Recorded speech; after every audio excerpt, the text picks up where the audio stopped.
Hi guys, this is Ajay from hitech superfast English. और आज के इस वीडियो लेक्चर में हम लोग सीखने वाले हैं सब्जेक्ट। देखिए, सब्जेक्ट सबसे ज्यादा इंपॉर्टेंट होता है। जिस प्रकार से बारात में दूल्हा सबसे इंपॉर्टेंट होता है, उसी प्रकार से किसी भी सेंटेंस में सब्जेक्ट सबसे ज्यादा महत्वपूर्ण होता है। सब्जेक्ट छोटा भी हो सकता है, सब्जेक्ट आपका बड़ा भी हो सकता है। और आज हम लोग सब्जेक्ट की एक एक चीज के बारे में हम लोग जानेंगे। सबसे पहले इसका डेफिनेशन हम लोग जान लेते हैं ताकि इसे आगे चल करके समझने में आसानी हो। देखिए, a subject is a part of the sentence that performing the action of the sentence. Subject जो होता है उसी सेंटेंस का एक भाग होता है जो उस सेंटेंस में परफॉर्म करने का यानी एक्शन करने का काम करता है।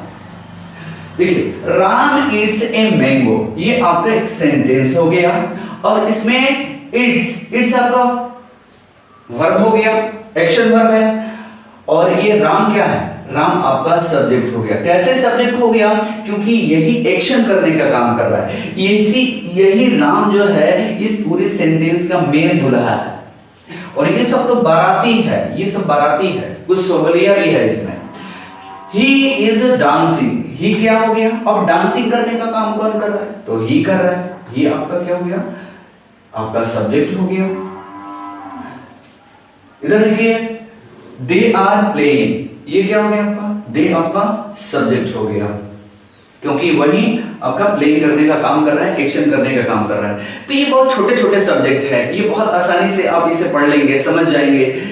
ये आपका नॉन, ऐसे सब्जेक्ट को हम नॉन सब्जेक्ट बोलते हैं जो छोटे छोटे होते हैं और जिसे हम पहचान जाते हैं। लेकिन बहुत अननोन सब्जेक्ट भी होता है जो आपको बहुत ज्यादा प्रॉब्लम क्रिएट करता है। आप ढूंढते रह जाएंगे कि ये क्या आ गया, इसमें सब्जेक्ट क्या है। और वैसे ही चीज जैसे बुक्स वगैरह आप पढ़ेंगे, मैगजीन वगैरह आप जब पढ़ेंगे तो उसमें सेंटेंस छोटा छोटा नहीं रहता, बहुत लंबा लंबा रहता है। और उसमें सब्जेक्ट भी आपको ऐसा नहीं दिया रहेगा, राम नहीं दिया रहेगा, ही नहीं दिया रहेगा, उसमें सब्जेक्ट भी बहुत बड़ा बड़ा होता है। तो उसे पहचानना बहुत मुश्किल होता है कि अभी इसमें सब्जेक्ट क्या है। और इसी चीज के ऊपर आज हम लोग डिस्कस करने वाले हैं कि छोटे सेंटेंस को तो बहुत आसानी से हम पहचान जाते हैं, लेकिन बड़ा बड़ा सेंटेंस रहेगा तो उसमें हम लोग कैसे पहचानेंगे। देखिए, सब्जेक्ट जो होता है वो तीन तरह का होता है। पहला सिंपल सब्जेक्ट, दूसरा कंपाउंड सब्जेक्ट और आपका तीसरा हो गया नाउन फ्रेजेस। अगर हम इसको यूं कहें तो जो दुल्हन जो होती है वो तीन तरह की होती है। पहला चंद्रमुखी यानी कि सिंपल, पहले जब आती है नई नई दुल्हन तो बिल्कुल चंद्रमुखी के जैसे होती है, एकदम ससुर जी, देवर जी, एकदम बिल्कुल इज्जत से पुकारती है। यही है सिंपल सब्जेक्ट। देखिए ना, एकदम सिंपल में राम इट्स ए मैंगो बहुत आसानी से पहचान जाएगा। लेकिन जब कुछ 2 4 10 दिन बीत जाता है तो वो चंद्रमुखी नहीं रहती है, वो सूरजमुखी हो जाती है। सब समझ में आया? तो थोड़ा सा मुश्किल हो जाता है उसको समझना। लेकिन और थोड़ा सा ज्यादा दिन जब हो जाता है तो वो क्या हो जाती है? सब ज्वालामुखी हो जाती है। तो अब ससुर जी नहीं हो रहते हैं, देवर जी नहीं रह जाते हैं, अब वो देवरा हो जाता है, वो ससुरा हो जाता है। तो उस टाइम पर उसको समझना बहुत मुश्किल हो जाता है। तो अब इसी प्रकार से जब सिंपल रहता है तो सिंपल में बहुत आसान है, आप समझ जाते हैं। लेकिन जब कंपाउंड होता है, जब वही सब्जेक्ट जब कंपाउंड में चेंज हो जाता है तो थोड़ा सा मुश्किल हो जाता है उसे समझना। लेकिन जब कंपाउंड से जब वो नाउन फ्रेजेज में आ जाता है तो और मुश्किल हो जाता है उसको समझना। तो बुक्स वगैरह में जो हम लोग पढ़ते हैं, जो मैगजीन वगैरह जो हम लोग पढ़ते हैं, तो उसमें आपका सिंपल का बहुत कम यूज रहता है, उस कंपाउंड का ज्यादा यूज रहता है और नाउन फ्रेजेस का यूज बहुत ज्यादा होता है। तो हमको सबसे ज्यादा प्रॉब्लम होता है। तो हम लोग एक एक करके पहले समझेंगे कि देखिए सिंपल सब्जेक्ट क्या होता है। सिंपल सब्जेक्ट के डेफिनेशन को पहले आप देख लीजिए, तब आपको समझ में आएगा। A simple subject refer to a person, place और things who is performing an action.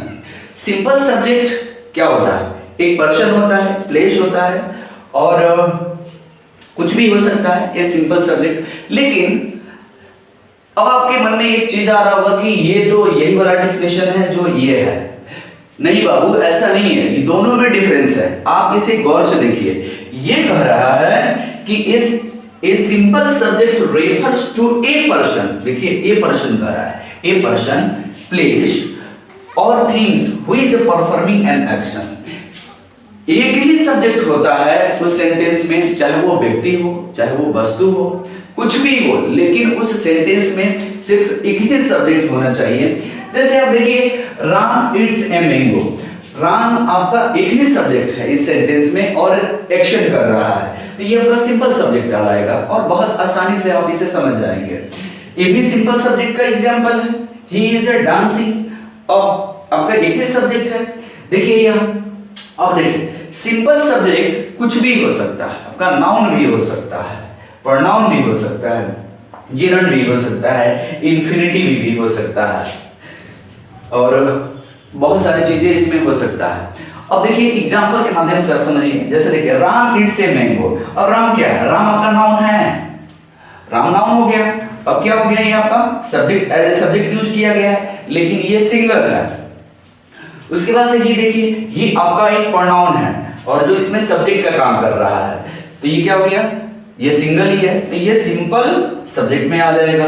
इसी प्रकार से स्विमिंग इजी इजी, आप देखेंगे स्विमिंग क्या हो गया? ये तैरना, तो तैरना हो गया, तो ये क्या हो गया? लेकिन ये सिंगल है, ये आपका आ जाएगा सिंपल सब्जेक्ट में। इसी प्रकार से टू स्विम इजी इजी, अब ये हो गया आपका इन्फिनिटिव है, लेकिन ये आएगा आपका सिंपल सब्जेक्ट में। क्यों आएगा? क्योंकि इसमें सिर्फ सिंगल सब्जेक्ट का यूज किया गया है। तो आप यूं समझ सकते हैं कि किसी सेंटेंस में अगर एक सब्जेक्ट हो और वो सब्जेक्ट एक्शन कर रहा हो, तो उसे हम सिंपल सब्जेक्ट कहते हैं। अब हम आपको समझा देते हैं कंपाउंड सब्जेक्ट। कंपाउंड सब्जेक्ट क्या होता है? अब दुल्हन सेकेंड स्टेज में पहुंच चुकी है और थोड़ा सा प्रॉब्लम होने वाला है, तो थोड़ा सा आप लोग समझ जाइए। अब हम लोग पढ़ने वाले हैं कंपाउंड सब्जेक्ट के बारे में। कंपाउंड सब्जेक्ट थोड़ा सा मुश्किल होता है, ज्यादा नहीं, थोड़ा सा मुश्किल होता है। पहले सिंपल हम लोग पढ़ रहे थे, अब कंपाउंड में हम लोग आ गए हैं। देखिए कंपाउंड सब्जेक्ट का डेफिनेशन होता है, a compound subject is two और more individual noun phrases coordinated to form a single. Compound subject जो होता है वो दो नाउन से मिलकर के बना होता है। जैसे देखिए compound subject are joined by and और perhaps a series of comma. Compound noun जो होता है वो एंड से जुड़ा होता है और एक सीरीज हो सकता है कमा का, यानी कि कमा लग करके बहुत सारे उसके साथ नाउन आ सकते हैं और वो नाउन और से भी जुड़ा हुआ हो सकता है। जैसे देखिए एग्जांपल में, dolphin and elephant are highly intelligent creature. अब जो यहां पर है डॉल्फिन और एलिफेंट और ये जुड़ा हुआ है आपका एंड से, तो ये क्या है? ये भी आपका एक नाउन हो गया और ये भी एक नाउन है और जुटा किससे है? तो एंड से जुटा है। तो इस प्रकार के सेंटेंस को, इस प्रकार के सब्जेक्ट को हम क्या बोलेंगे? कंपाउंड सब्जेक्ट हम बोलते हैं, जो एंड से जुटा है। जैसे कि eating, sleeping and reading are enjoyable activities. अब देखिए ये कमा लग करके बहुत सारे सब्जेक्ट यहाँ पर आ सकता है, तो जो बहुत सारे कमा लग करके से जब सब्जेक्ट आ जाए तो ऐसे सब्जेक्ट को हम बोलते हैं कंपाउंड बोलेंगे। Both men and women enjoy yoga, तो ये क्या हो गया? देखिए यहाँ पर किसी से जुटा हुआ है, तो एंड से जुटा हुआ है और यहाँ पर मेन की बात की गई है और वुमेन की बात की गई है, दो है, तो ये कंपाउंड सब्जेक्ट में आ जाएगा। तो थोड़ा सा ये कॉम्प्लिकेटेड होता है। जैसे देखिए ही एंड सी आर रेडी, तो ये क्या हो गया? ही हो गया और सी हो गया, ये आपका प्रोनाउन है लेकिन एन से जुटा है, तो ये आपका कंपाउंड हो जाएगा। अब आपको कोई दिक्कत नहीं होना चाहिए, आपको समझ में आ जाना चाहिए कि कंपाउंड सब्जेक्ट किससे बोलते हैं। अब मैं आपको समझाऊंगा नाउन फ्रेजेस के बारे में कि नाउन फ्रेजेस क्या होता है, और सबसे ज्यादा हमें नाउन फ्रेजेस ही परेशान करता है। न्यूज़पेपर हो गया, आपका बुक्स हो गया, ये सभी जगहों पर सबसे ज्यादा नाउन फ्रेजेस का यूज होता है। जैसे आप सिंपल में हो गया या कंपाउंड में हो गया, उसमें छोटे छोटे सब्जेक्ट होते थे और उसे हम बहुत आसानी से पहचान लेते थे। लेकिन अभी नाउन फ्रेजेस में क्या होता है कि सेंटेंसेस आपका छोटा भी हो सकता है और बहुत बड़ा भी हो सकता है, सब्जेक्ट आपका छोटा भी हो सकता है और बहुत बड़ा भी हो सकता है, और इसीलिए सबसे ज्यादा हमें परेशानी होता है। तो नाउन फ्रेजेस को हम लोग समझने की कोशिश करेंगे और मैं आपको नाउन फ्रेजेस के बारे में बताऊंगा। मतलब यूं समझ लीजिए कि जो नई नवेली दुल्हन थी अब वो अपनी थर्ड स्टेज में पहुंच चुकी है, यानी कि अब वो ज्वालामुखी बन चुकी है, अब वो आपको परेशान करना शुरू करेगी। तो अब आप समझ जाइए। देखिए नाउन फ्रेजेस में पहले क्या आता है, प्री मॉडिफायर, और उसके बाद से नाउन आता है और फिर पोस्ट मॉडिफायर आता है। इसे आपको समझना है। देखिए नाउन फ्रेजेस में एक आपका नाउन तो आना ही आना है। वो नाउन आपको कुछ भी हो सकता है। नाउन का डेफिनेशन आप जानते ही हैं, जो कुछ भी आपको दिख रहा है वो सब कुछ नाउन है, जो नहीं भी दिख रहा है वो भी नाउन है। तो नाउन फ्रेजेस में एक आपका नाउन कंपल्सरी है, एक नाउन आएगा। और वो कब आएगा देखते हैं। उसके पहले एक आपका प्री मॉडिफायर आता है। अब हमें परेशान हम लोग क्यों होते हैं, हम लोग को समझ में क्यों नहीं आता है कि ये सेंटेंस है या फिर सब्जेक्ट है, क्योंकि उसके पहले यानी उस नाउन के पहले एक आर्टिकल भी आ सकता है। एक आर्टिकल भी आ सकता है, जैसे a dog, a boy, A girls, a girl, कुछ भी आ सकता है आपका। द भी आ सकता है, ए भी आ सकता है, एन भी आ सकता है, इसीलिए हमें समझ में नहीं आता है। तो उसके बाद से आपको डिटरमाइनर्स भी आ सकता है उस नाउन के पहले। उसके पहले आपका डेमोन्स्ट्रेटिव भी आ सकता है, दिस दोस भी, दिस दैट भी आ सकता है। उसके पहले दिस बॉय, दैट बॉय। उसके बाद से आपका प्रॉपर एडजेक्टिव भी आ सकता है उसमें, और कंपाउंड एडजेक्टिव भी आ सकता है, और पार्टिसिपल भी आ सकता है। यानी कि नाउन फ्रेजेस में ये सभी आ सकता है। और जो सेंटेंस, जो सब्जेक्ट आपको छोटा दिख रहा था वो आपको छोटा नहीं दिखेगा, वो आपको इतना बड़ा दिखने वाला है। और उसके बाद से अगर पोस्ट मॉडिफायर की अगर हम बात करें तो उसमें एडवर्ब ऑफ टाइम भी आ सकता है, एडवर्ब ऑफ मैनर भी आ सकता है, एडवर्ब ऑफ प्लेस या डायरेक्शन भी आ सकता है। और ये सभी आकर के वर्ब को मॉडिफाई करता है। समझ में आ गया?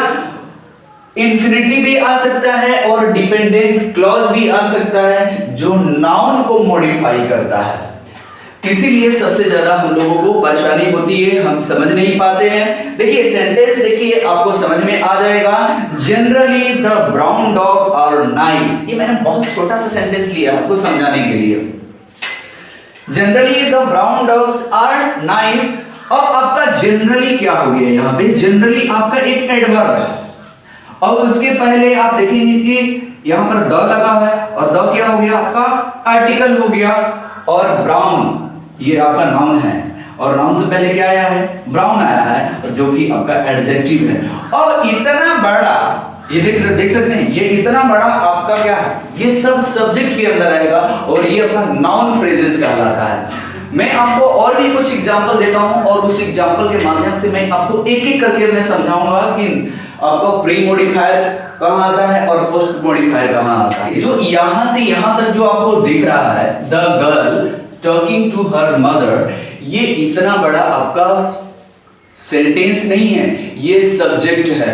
और आपका कान खुल गया होगा, कान खड़ा हो गया कि इतना बड़ा भी सब्जेक्ट होता है। हाँ भाई हाँ, इतना बड़ा सब्जेक्ट होता है, इसलिए तो प्रॉब्लम होता है नाउन फ्रेजेस को समझना। यानी कि इतना आसान नहीं है जितना हम समझते थे, और यही पे सबसे ज्यादा प्रॉब्लम होता है। तो मैं आपको एक एक करके बताऊंगा, मैं आपको पूरे डिटेल में बताऊंगा, आपको समझ में आ जाएगा, ज्यादा टेंशन लेने की जरूरत नहीं है। देखिए यहाँ पर नाउन फ्रेजेस को कैसे पहचानेंगे, इसे पहचानने के लिए देखिए, ये आपका नाउन है गर्ल, गर्ल नाउन है, ये तो आप पहचान लेंगे, बहुत आसानी से आप पहचान लेंगे। और नाउन के पहले क्या आया, द आया है, आर्टिकल का यूज हुआ है, तो ये आपका प्री मॉडिफायर हो गया। टॉकिंग टू हर मदर, ये आपका हो गया पोस्ट मॉडिफायर, और दोनों को मिला करके बना है क्या, नाउन फ्रेजेस बना है। और ये किसमें है, प्रेजेंट पार्टिसिपल में है। इतना तो समझ में आ गया। देखिए नहीं समझ में आया, दूसरा एग्जांपल देखिए, the boy who was cot, ये क्या है आपका, बॉय क्या गया आपका नाउन हो गया, नाउन हुआ। उसके पहले क्या यूज हुआ है, आर्टिकल का यूज हुआ है, आर्टिकल का यूज किया गया है। और ये क्या हो गया आपका, प्री मॉडिफायर हो गया। और यहां से यहां तक लेकर के ये हो गया आपका पोस्ट मॉडिफायर, इससे बना आपका नाउन फ्रेजेस। इसे पहचानने के लिए बहुत आसान तरीका है। देखिए कोई भी वर्ब नाउन के बाद ही आता है, उससे पहले नहीं आता है। तो ये भी एक तरीका है पहचानने का। जैसे सिंपल से एक सेंटेंस ले लीजिए, आपको समझ में आ जाएगा। ही इज प्लेइंग, ये मैं आपको बस समझाने के लिए दे रहा हूं। ही इज प्लेइंग हो गया, ये आपका क्या हो गया, ये आपका सब्जेक्ट हो गया। ये कोई आपका नाउन फ्रेजेस नहीं है, बस मैं आपको समझाने के लिए दे रहा हूं। सब्जेक्ट हो गया आपका ही। और इज कब आया, सब्जेक्ट के बाद ही तो आया है, या वर्ब जो आता है वो सब्जेक्ट के बाद ही आता है। तो इसमें कोई वर्ब आपको दिख रहा है, यहां से यहां तक कोई वर्ब आपको दिख रहा है? इसमें आप खोज करके आप मुझे बताओ, कोई वर्ब नहीं दिख रहा है। इस सेंटेंस में भी देखिए कोई आपको वर्ब दिख रहा है बीच में। और जो भी आएगा ये, अब इसे आप वर्ब कहेंगे तो ये इसके साथ आया है। अब जो भी वर्ब आना होगा वो यहां पर आएगा, समझ में आ गया? और इस यहां पर आएगा तो आसानी से आप समझ सकते हैं कि ये क्या है, आपका नाउन फ्रेजेस है। फ्रेंड्स मैं पूरा डिटेल में इसको मैं बताऊंगा किसी दूसरी वीडियो में, क्योंकि वीडियो बहुत लंबा हो जाएगा और आप बोर फील करने लगेंगे। तो किसी नेक्स्ट वीडियो में इसके ऊपर चर्चा करूंगा। अगर वीडियो आपको अच्छा लगा हो तो आप हमारे चैनल को लाइक, कमेंट और सब्सक्राइब जरूर करिए।